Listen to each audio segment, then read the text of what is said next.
Okay, we're going to make homemade rissoles. Not sure what other people call it down in different parts of the world, but you'll see my version. Mincemeat, different herbs, spices, all chucked into a bowl, made into little round rissoles, or pushed down a little bit, but they are going to be yum. So I'm just chopping up this fresh parsley. Just having to pick up some for next to nothing. No, I didn't knock it off from someone's garden.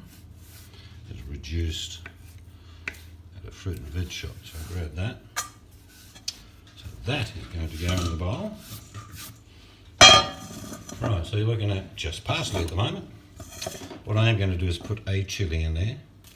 If I was doing a different dish, I'd leave the seeds in. But because I am actually putting it in the rissoles, you don't want those seeds in there. So many ways to skin a cat. Just pull them out, scrape off that membrane. You do not want that. I think it's rather bitter actually.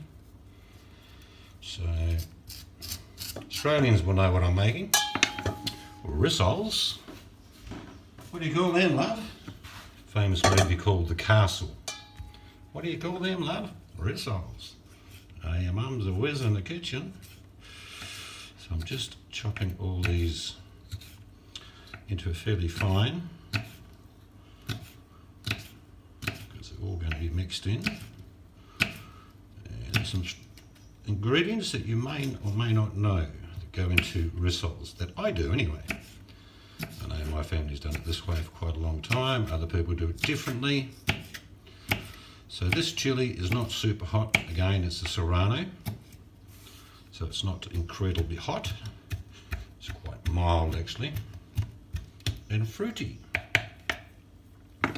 So that is going to go into there. So now we've just got parsley and chilli. Here's an ingredient you might not have thought of. Some of you would have. This is day-old wholemeal bread. Just cutting the crust off. I'm just going to tear that up, because we're going to add 1 egg into this. That will soften and break down the bread. That's one. Let's do one more, I think. Cut the edges off.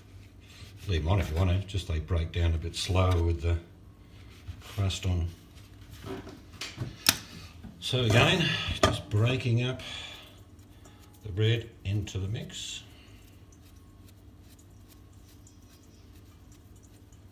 And we haven't even added the mincemeat yet. What we are going to add is an egg. That's going to go in. Yes, I'm going to get my little mitt in there shortly. Something else that I'm going to add in. These are dried shallots. They just work beautifully. So probably about 2 tablespoons. They smell yum too. If you ever had dried shallots or onions, you know what I'm talking about. I'm going to add some garlic, probably about a teaspoon. I am going to add a little bit of ginger, probably half a teaspoon. And even though I've got chilli in there, this is like crushed chilli, so I'm going to add about 2 teaspoons of that. Right. Put the lids back on. I will forget. I'll get in trouble. Right, so far in there you've got parsley, egg, bread, those shallots, a little bit of ginger garlic, and some chilli, crushed chilli. So now we're going to add the ground beef, or mincemeat as we call it in Australia. This is where this comes. This is the part of the kitchen apparatus. That's right. It's a process. I'm deliberately showing you all of this until I get to the cooking stage, because people have asked me about this over the years, and they've seen me sort of show the ingredients but not finish the product off. In other words, show them from beginning to end. So that's why you're seeing all of this. It's boring, I'm sure. Skip through it if you like. But I am going to get to the point where I'm going to put these in a baking dish to go in the oven. So we're probably still a couple of minutes away using this particular apparatus in the kitchen. And do wash your hands before you do this. Keep the hygiene up. This is 2.5 pounds or a kilo of mince meat, we call it in Australia. You guys in the Northern Hemisphere call it ground beef. So, getting pretty close. Now, what I won't bore you with is I'll let this sit, let all that bread break down, soften up, so I can give it a quick mix again near the end. So I will stop now, but I'll come back when I'm finishing off mixing it and putting it into balls to go into the oven. You're right, that's been about 15 minutes. I'm just going to add some smoky, get a bit dry in there, a bit of smoky paprika, and I'm simply going to add some crushed black pepper. Again, I'm not adding salt. You really can with most of the food you eat or cook.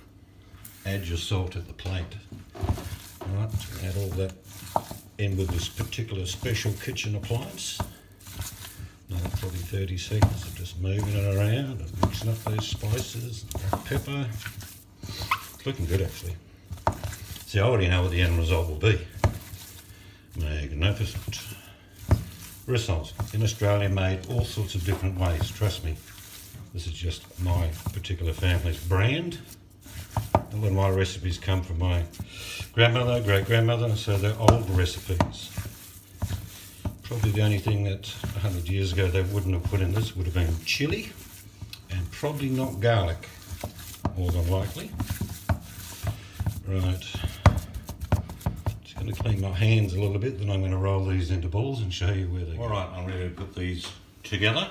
They're just going to go in a baking dish that's got a little bit of olive oil, and there's no hard and fast how big did it need to be made. Just gently roll them together, about that big. Okay, so no hard and fast, but whatever you like. Don't try and squeeze them together too hard, because you'll end up, I won't say it, with hard balls. So you want them to be not chunky, hard to get into.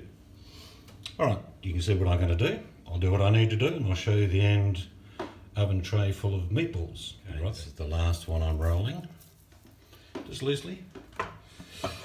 And that is what we have. Now, because I've done this before, I knew I was going to get 15 meatballs. So, meatballs, we call them rissoles.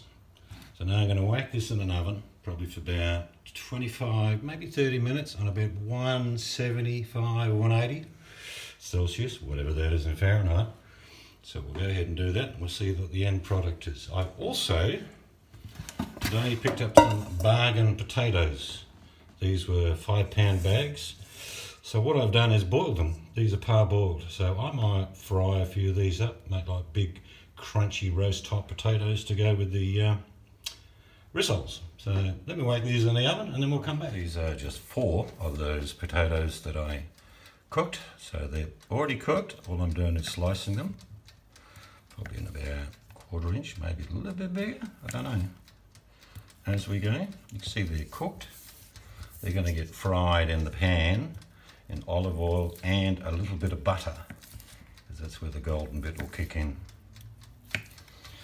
Alright, so I'll finish the roast off, get the pan on, and then we'll see how the rissoles turn out. We're going to have these little yummy potatoes, crispy, probably with some peas. Be right back. Okay, this is about 15 minutes into the cooking. I'd say about 175, 180. And what I'm going to do now is I'll ask you to turn on the top element to finish them off.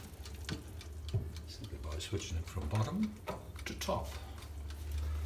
We'll go back in 15 minutes. They're in the pan, going to be golden. Yum. They are ready. Yummo.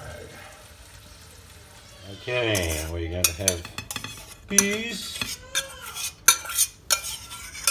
Yum. So that is my dinner. Daughter and her daughter have dropped in, so she's having some as well. But I'm looking forward to this. Just going to get into it. Do you want some?